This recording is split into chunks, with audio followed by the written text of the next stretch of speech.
Oh, there's That is a the 210. 210. I don't think there's no 8-pin there, is there? There is no 8-pin in that split.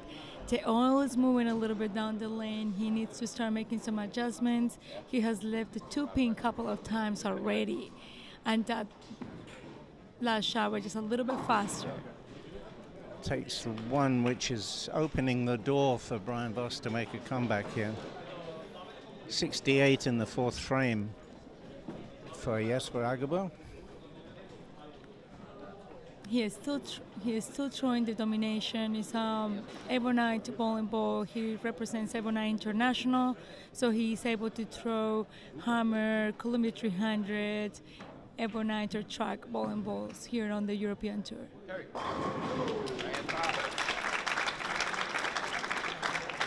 Well, he's keeping up the pressure with a strike in the fifth frame. Just 5 frames to go now. And Brian Voss needs at least a double to get back into contention. Brian Voss during qualifying only used the AMF Shredded and the Raw Profit. Both of these players really didn't have to bowl much to make it to the top 48. They both have a great first squat. And I believe actually Brian Voss went and practiced in another bowling center yesterday because he wanted to work on his physical game. So Brian leaves the 2-8, which is not an easy spare because of the sleeper, the 8 pins hiding behind the 2-pin. this is when it gets tricky. In lane 6, he knows he cannot really throw it out because he's not going to come back, but in the last shot he missed a little bit in, and he didn't hold enough to hit the 1-3. So this shot he makes an adjustment, he misses a little bit right, and the ball doesn't come back. So this is when he needs to really put it together, make some good adjustments to be able to compete against Jesper. A good spare. He can't afford another slip up now. The game is pretty tight. Jesper has 68 in the fourth frame and Brian Voss 65. Only 3 pins difference. They are both more than capable to strike out, get the show going. So lots of pressure right now.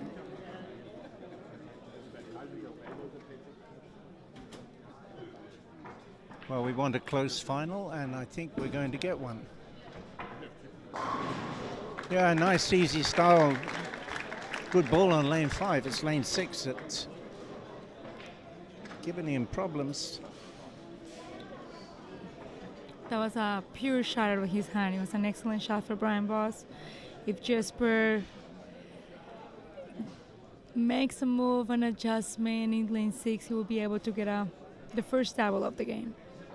Well, Brian Voss had a 7 spare and then 2 strikes on lane 5. Started off with a strike on lane 6. But hasn't found one since, but a double now from Jesper Agerbo, and is forging ahead. Jesper went a little bit softer speed, went more around the ball, actually threw it a little bit more right on the last shot, and with his changing his release and changing his speed, the ball was able to come back and carry for a double, the first double of the game.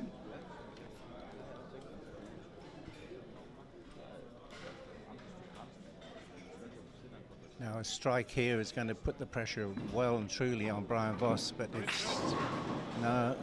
He missed right. Came up light. 2-4-8.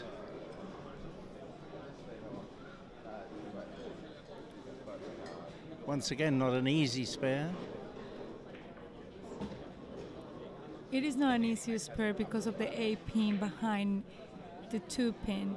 So he has to actually make an excellent shot here and be able to get all 3.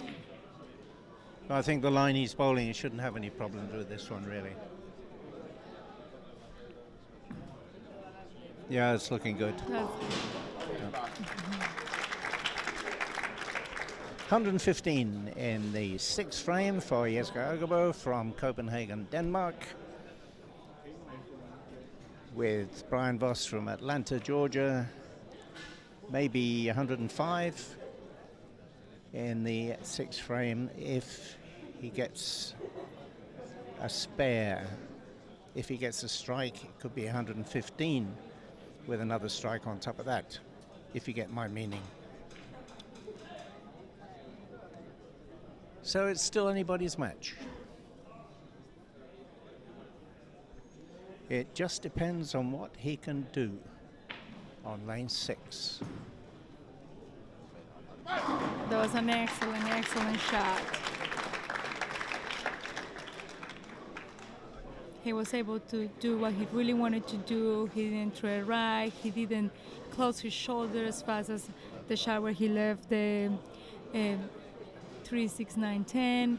This was definitely pure, and I believe he feels pretty good for in lane 5. So he will be able to get the first turkey. We'll see.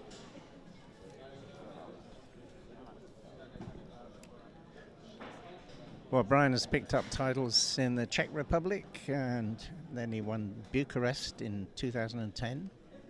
And he had the Barcelona tournament in 2005, and 3 strikes in a row gives him 115 in the 6th frame. The same score as Jesper Agerbo, but Brian Voss is working on a double now, and Jesper is only working on a spare. So advantage to Brian Voss now, especially if he can string another couple of strikes together. That'll take the title for 2011. So Jesper needs to really get his game together on this one. Looking pretty good. That was a pretty good shot. That was actually a little bit left of the last shot where he struck in this lane, but because it's a little bit tighter down the lane, that means it's just more oil down there. He holds just fine, and he got a beautiful strike.